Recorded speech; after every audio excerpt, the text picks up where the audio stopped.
Hello WhatsApp guys, কেমন আছেন সবাই? আশা করি সবাই ভালো আছেন এন্ড আমিও ভালো আছি। আজকে আবারও সেই আমার স্ট্রাইক শ্যাডো এক্স যে 6th জেনারেশনের এয়ারক্রাফটটা আছে, ফাইটার এয়ারক্রাফট সেটি নিয়ে আবারও আপনাদের মাঝে হাজির হলাম। আ এটার আজকে ৪র্থ বারের মতো ফ্লাই করা হবে। এটার এর আগেও ৩-৪ বারের মতো ফ্লাই হইছে। চলুন আজকে এটার ফ্লাই পারফরম্যান্সটা দেখাই আপনাদের আসলে এটা কেমন ফ্লাই হয়। যদিও এর আগে একটা ভিডিও আপলোড করা হয়েছে ওটাতে ওরকম ভালোভাবে বোঝানো হয় নাই। দেখতেও ভিডিওটার কোয়ালিটি অত ভালো হয় নাই। ওটার ডিটেইলসটাও এখানে এরকম মানে যে কেমন ফ্লাই হয়, কেমন কতটা বুঝাতে পারিনি। যেহেতু সন্ধ্যা হয়ে গেছিল শর্ট একটা ফ্লাই করছি। তো আজকে মোটামুটি ভালো একটা সময় রয়েছে। তো চলুন কথা না বাড়িয়ে মূল ভিডিওতে চলে যাই। ফ্লাই করি প্লেনটা আরকি।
ঘুমাই যাও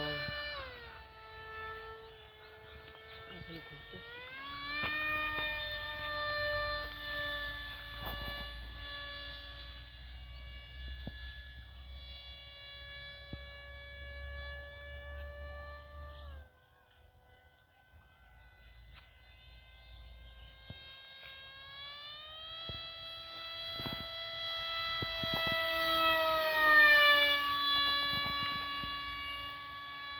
রাখাই জায়গাটা